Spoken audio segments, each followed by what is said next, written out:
Lunes 19 de febrero de 2024. Tres mensajes del Evangelio de hoy, tomado del Evangelio de San Mateo, capítulo 25, versículos del 31 al 46.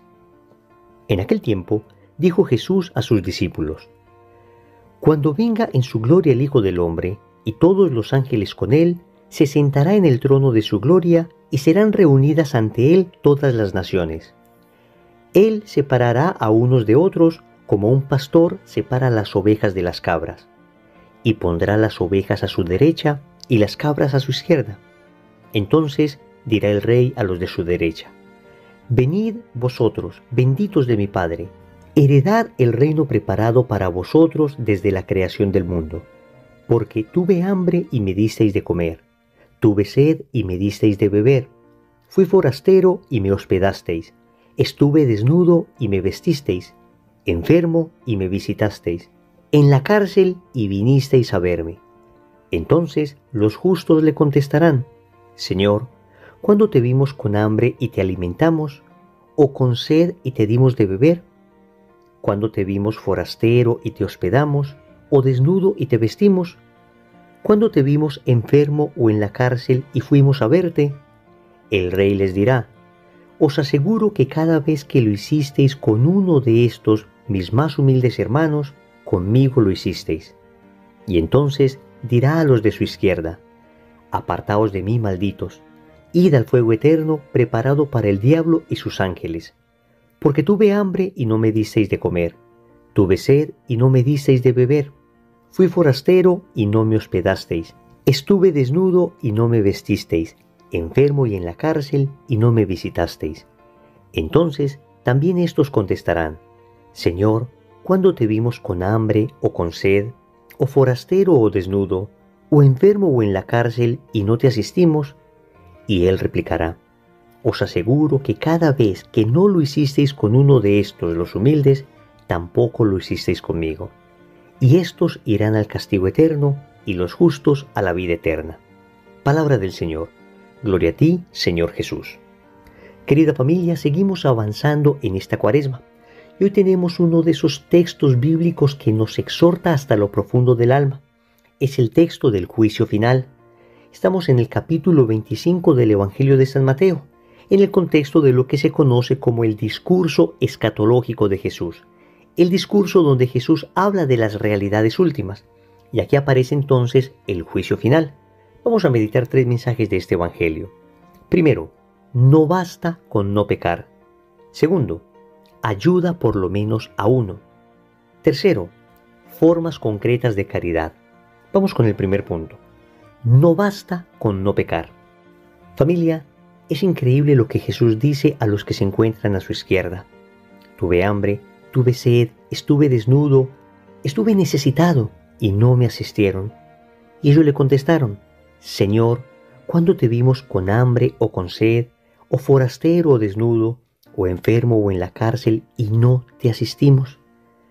Queridos amigos, estas personas le están diciendo a Jesús Señor. Es decir, están reconociéndolo como el Señor, por consiguiente algo de fe tienen. Y sin embargo, el Señor les está exhortando porque no hicieron el bien. Noten que la reprensión que Jesús lanza contra ellos no es propiamente por cometer pecados. El Señor no les dice: apartaos de mí porque mataron, porque robaron, porque mintieron, porque fornicaron. No, el Señor está yendo más allá. El Señor les está exhortando porque no hicieron el bien. Y es que es importante entender estas dos dimensiones de la vida espiritual, estas dos dimensiones del camino espiritual. Hay un primer momento de la vida espiritual que algunos teólogos de la vida espiritual han llamado la ascética, que consiste en la renuncia al mal. Es necesario este primer paso y consiste fundamentalmente en cumplir los mandamientos. Consiste fundamentalmente en renunciar al pecado.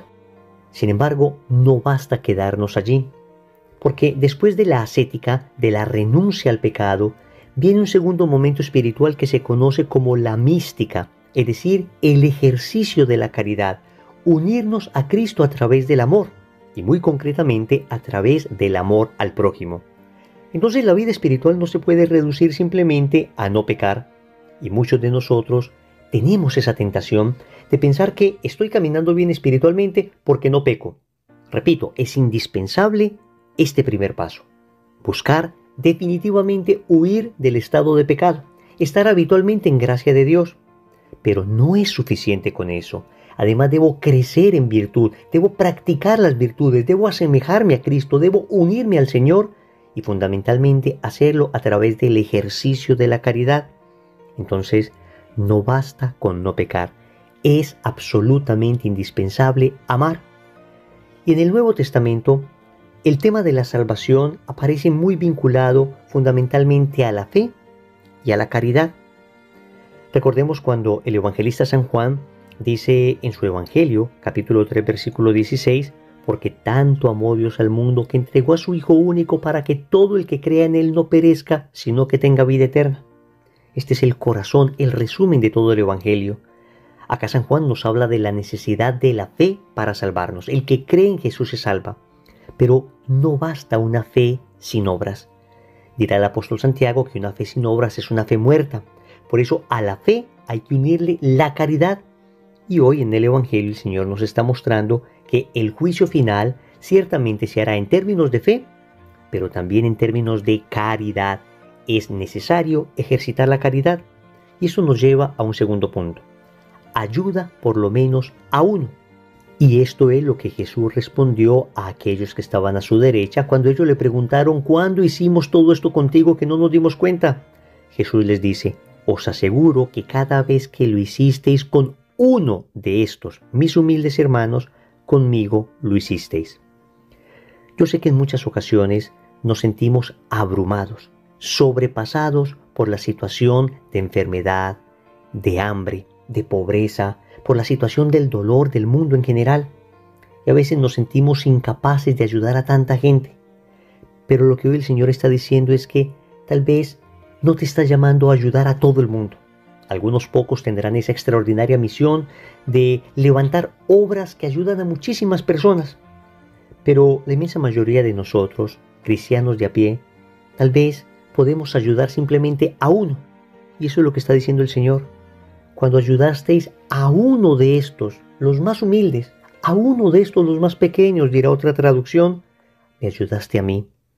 Lo que el Señor nos está diciendo hoy es: oye, no te angusties porque no los puedes ayudar a todos, pero por lo menos a uno sí puedes ayudar. Por lo menos a esa persona que te extiende la mano pidiendo un pedazo de pan. Por lo menos a esa persona concreta que tiene un dolor en su corazón y necesita un consejo. Por lo menos a esa persona puntual que te pidió una oración. Ciertamente, no alcanzaremos a curar las necesidades del mundo entero, pero podremos ayudar a esa persona concreta. Y de esa manera evitaremos caer en la tentación que nos propone el enemigo de abrumarnos, de sentirnos tan desbordados por tal cantidad de personas que necesitan ayuda, que al final terminemos paralizados no ayudando a nadie. El Señor hoy nos está diciendo en el Evangelio: oye, por lo menos a uno. Lo que te pido es que ayudes a esa persona concreta. Que si ayudas a ese, es a mí a quien estás ayudando. Tercero, formas concretas de caridad. El juicio que el Señor hace sobre los de la derecha y sobre la izquierda es un juicio basado en las obras de misericordia. En este caso, las obras de misericordia corporales. Dar de comer al hambriento, dar de beber al sediento, dar posada al necesitado, vestir al desnudo, visitar al enfermo, socorrer a los presos. Hay una más que es enterrar a los muertos, que aunque no aparece en el Evangelio, la Iglesia nos ha hablado de ella como la séptima obra de misericordia corporal. Ven, tenemos formas muy concretas de ayudar, porque en ocasiones todo esto queda en bellos discursos, en bellas palabras. Todo ello queda en un lindo sentimiento de ayudar en general. La Iglesia, que es madre y maestra, nos enseña de manera concreta cómo podemos ayudar. Necesitamos dar pan al que tiene hambre. En ocasiones, esa persona que se nos acerca al carro a pedirnos una moneda, tal vez tengamos desconfianza de darle la moneda, pero podemos tener un pedazo de pan para darle.